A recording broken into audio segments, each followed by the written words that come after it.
Shalom Bapak Ibu yang terkasih, kita bersyukur kepada Tuhan oleh anugerah-Nya kembali kita diberi hari yang baru. Sebelum kita memulai, mari kita berdoa. Bapa, kami bersyukur untuk hari baru yang sudah Engkau jadikan dan untuk boleh kami lewati, nikmati bersama Tuhan sepanjang hari ini.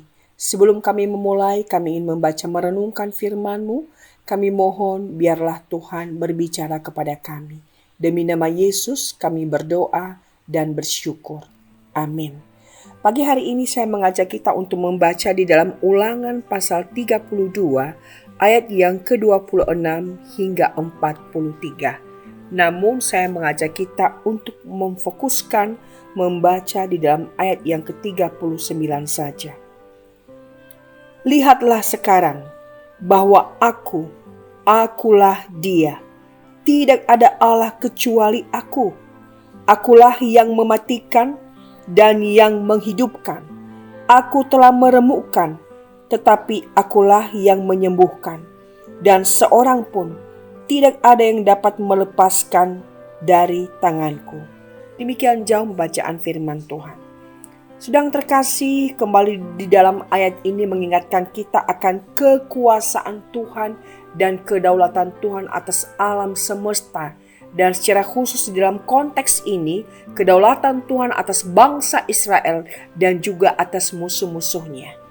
Ketika bangsa Israel memberontak kepada Tuhan, meninggalkan Tuhan, dan mereka menyembah patung, berhala, ilah-ilah lain, sebagaimana bangsa-bangsa yang ada di sekitarnya, maka Allah mengizinkan mereka untuk dikepung dan dikalahkan oleh para musuh-musuhnya.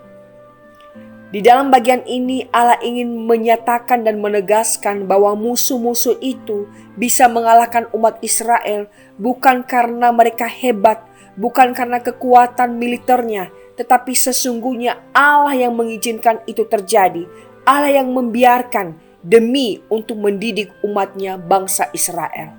Tetapi kembali ayat ini menyatakan bahwa Allah itu sendiri yang memberikan kehidupan, bahwa Allah itu sendiri juga yang meremukkan, namun Ia menyembuhkan. Dan ketika seseorang sedang dicengkram atau sedang didisiplinkan atau sedang dihajar oleh Allah, maka tidak ada seorang pun yang bisa melepaskan diri atau merebut dari tangan Allah. Karena itu hal ini menegaskan betapa besar kekuasaan, kebesaran, kedaulatan Tuhan atas umatnya, baik itu bangsa Israel maupun musuh-musuhnya. Nah saudara, hal ini kembali mengingatkan kita supaya hal yang dialami Israel tidak akan terulang kembali pada masa kini. Tapi biarlah kita boleh belajar senantiasa setia kepada Tuhan. Dan kita tahu bahwa Allah yang berdaulat itu pun berkuasa atas hidup kita untuk menuntun, memimpin, dan memberi yang terbaik. Ketika Israel memberontak, Allah mengizinkan mereka di tangan musuh. Namun Allah pula yang akan kembali memulihkan mereka. Kita tahu ketika Tuhan mengizinkan hal-hal yang tidak kita fahami di dalam hidup ini, kegagalan, sakit penyakit, keterpurukan, semua itu Tuhan izinkan. Tuhan memakai keadaan-keadaan itu untuk membawa kita lebih dekat kepada Tuhan dan membawa kita untuk mengalami kuasa Tuhan, sehingga iman kepercayaan kita boleh kembali muncul di tengah-tengah situasi yang tidak ada harapan, di tengah-tengah situasi di mana kita tidak berdaya. Di sanalah kita mengalami kekuasaan, kebesaran, dan keajaiban kasih karunia Tuhan. Saudara, saya tidak memahami keadaan apa yang kita alami hari ini. Tapi Tuhan sekali lagi mengingatkan kita. Ia yang mematikan, Ia yang menghidupkan, Ia yang meremukkan, Ia pulang menyembuhkan. Bahwa seluruh setiap keadaan situasi hidup yang terjadi di dunia ini ada di dalam kendali Tuhan.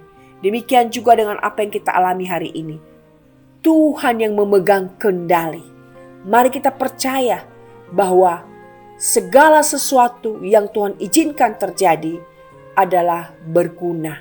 Meskipun kita tidak memahami, Tapi tentunya Tuhan punya maksud dan tujuan, karena Tuhan tidak pernah mengizinkan sesuatu tanpa arti, tanpa maksud.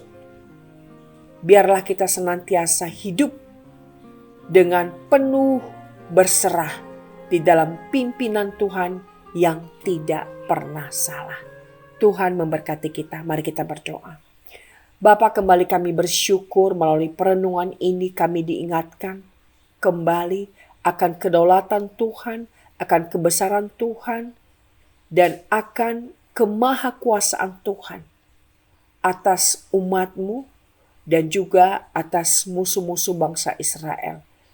Kembali Engkau menyatakan siapa Engkau di dalam hidup kami sebagai Allah yang memberikan kehidupan, yang meremukkan, yang kadang-kala mengizinkan sesuatu hal-hal yang mungkin kami tidak fahami. Hal-hal yang mungkin itu buruk bagi kami, tetapi Engkau pula Allah yang memulihkan, menyembuhkan, dan membaharui kembali keadaan kami untuk menjadi baik. Tuhan, terima kasih karena kami memiliki Allah yang seperti Engkau, yang terus menuntun hidup kami yang tidak pernah salah, karena rancangan-Mu dalam hidup kami adalah baik adanya. Tuhan, berkati kami sepanjang hari ini dan ajar kami berserah penuh di dalam pimpinan kedaulatan Tuhan yang sungguh maha bijaksana itu. Demi nama Yesus kami berdoa. Amin.